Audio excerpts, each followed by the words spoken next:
ये एक विस्तृत और भावुक कहानी है जो शिक्षा के वास्तविक अर्थ और उसकी शक्ति को गहराई से दर्शाती है। शिक्षा की मशाल, अज्ञानता के अंधेरे से जीत की गाथा। भाग 1, पसीने से सींची गई उम्मीद। उत्तर प्रदेश के एक छोटे से गांव रामपुर में सुबह की पहली किरण के साथ ही हल्की आवाज सुनाई देने लगती थी। बिरजू, एक दुबला पतला लेकिन फौलादी इरादों वाला किसान, अपने 2 बैलों के साथ खेतों में पसीना बहा रहा था। बिरजू खुद कभी स्कूल की दहलीज तक नहीं पहुंच पाया था। उसके लिए काला अक्षर भैंस बराबर था। लेकिन उसके मन में एक ही तड़प थी, उसका बेटा आर्यन वह न बने जो बिरजू है। बिरजू अक्सर शाम को नीम के पेड़ के नीचे बैठकर अपनी फटी हुई हथेलियों को देखता और सोचता, इन लकीरों में भले ही गरीबी लिखी हो, पर मैं अपने बेटे की तकदीर कलम से लिखवाऊंगा। आर्यन पढ़ने में तेज था।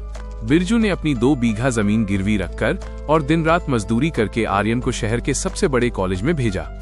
हर महीने जब बिरजू पैसे भेजता तो वो खुद सूखी रोटी और प्याज खाकर गुजारा करता, लेकिन आर्यन की किताबों में कोई कमी नहीं आने देता। भाग 2, शहर की चमक और बदलता व्यवहार। 3 साल बाद आर्यन अपनी डिग्री पूरी करने के कगार पर था। जब वो गर्मियों की छुट्टियों में गांव लौटा तो वो आर्यन नहीं था जो यहाँ से गया था।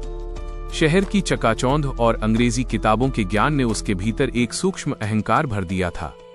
वो अब पिता के पुराने कपड़ों, उनकी देहाती भाषा और गांव की धूल मिट्टी से चिढ़ने लगा था। जब बिरजू गर्व से अपने दोस्तों को बताता, मेरा बेटा बड़ा अफसर बनेगा, तो आर्यन झुंझलाकर कहता, बाबूजी, आप चुप रहा कीजिए, आपको इन सब बातों की समझ नहीं है।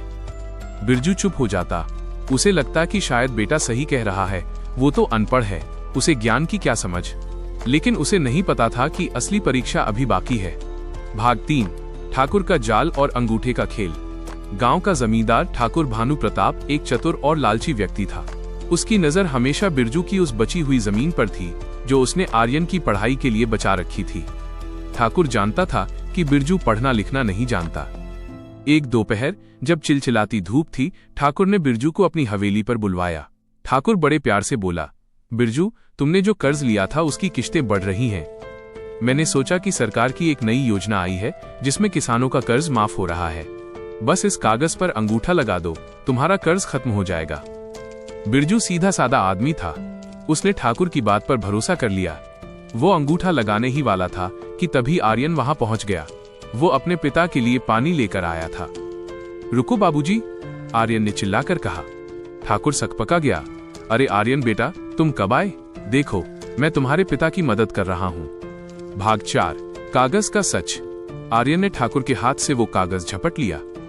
जैसे जैसे उसकी आंखें उन पंक्तियों पर घूमने लगीं, उसका चेहरा गुस्से से लाल होने लगा। ठाकुर ने उस कागज पर कर्ज माफी की जगह संपत्ति का हस्तांतरण लिखवाया था। उसमें साफ लिखा था, मैं बिरजू अपनी मर्जी से अपनी पैतृक भूमि और घर ठाकुर भानु प्रताप को बिना किसी मूल्य के सौंपता हूँ और आज के बाद मेरा इस पर कोई अधिकार नहीं होगा। आर्यन की आवाज कांप रही थी, पर उसमें एक ताकत थी। उसने गरज कर कहा, ठाकुर साहब, ये मदद नहीं, ये डकैती है। आप मेरे अनपढ़ पिता की मजबूरी का फायदा उठा रहे थे। ठाकुर ने रौब झाड़ते हुए कहा, जुबान संभाल के बात कर लड़के, मैं गांव का मुखिया हूँ। आर्यन ने निडर होकर जवाब दिया, मुखिया होंगे आप अपने घर के, लेकिन कानून की नजरों में आप एक जालसाज हैं। आपने धोखाधड़ी की है, सेक्शन 420 IPC। अगर यह कागज पुलिस के पास गया तो आपकी पूरी उम्र जेल में कटेगी। गांव के लोग धीरे धीरे वहां इकट्ठा होने लगे। जब उन्होंने सच सुना तो सबके मन में गुस्सा भर गया। ठाकुर, जो अब तक सबको बेवकूफ बना रहा था, भीड़ का गुस्सा देखकर वहां से चुपचाप खिसक गया। भाग 5, ज्ञान की असली गरिमा। हवेली से घर लौटते समय रास्ते भर सन्नाटा था। घर पहुंचकर बिरजू फफक कर रो पड़ा। वो आर्यन के पैरों में गिर पड़ा और बोला, बेटा, मुझे माफ कर दे। मैं सोचता था कि तू बदल गया है, तू घमंडी हो गया है, पर आज मुझे समझ आया कि तूने जो पढ़ा उसने सिर्फ तुझे नौकरी के काबिल नहीं बनाया, बल्कि उसने हमारी इज्जत और हमारी जमीन बचा ली। आर्यन की आंखों में भी आंसू थे। उसने अपने पिता को गले लगाया और कहा, बाबूजी, माफी तो मुझे मांगनी चाहिए। मुझे अपनी किताबों पर घमंड था, पर मैं भूल गया था कि उन किताबों को खरीदने के लिए आपने अपना लहू जलाया है। आज मुझे शिक्षा का असली मतलब समझ आया है। उसने आगे कहा, बाबूजी, शिक्षा का मतलब सिर्फ डिग्री लेना और पैसा कमाना नहीं है। शिक्षा वो रोशनी है जो हमें गलत और सही के बीच का फर्क बताती है। वो एक हथियार है जो कमजोर को भी ताकतवर के सामने खड़ा होने की हिम्मत देती है। भाग 6, एक नई शुरुआत। इस घटना ने आर्यन की सोच पूरी तरह बदल दी।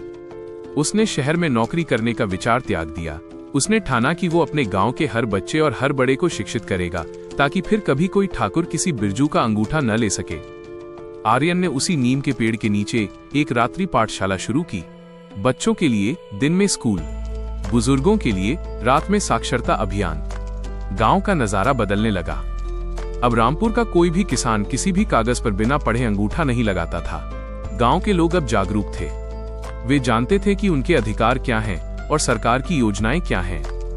भाग 7, शिक्षा का प्रसार, उपसंहार। सालों बाद रामपुर एक आदर्श गांव बन गया। आर्यन को सरकार द्वारा शिक्षा रत्न से सम्मानित किया गया। बिरजू अब बूढ़ा हो चला था, लेकिन उसकी आंखों में एक अजीब सी चमक थी। वो अब खुद अपना नाम लिख सकता था। कहानी का अंत एक बड़े संदेश के साथ होता है। शिक्षा वो बीज है जिसे यदि मेहनत से सींचा जाए तो वह स्वाभिमान और न्याय का वृक्ष बनता है। ये केवल एक व्यक्तिगत उपलब्धि नहीं, बल्कि समाज के अंधकार को मिटाने वाली एक जलती हुई मशाल है। कहानी का सार, मॉरल ऑफ द स्टोरी। 1. सजगता, शिक्षा हमें शोषण से बचाती है। 2.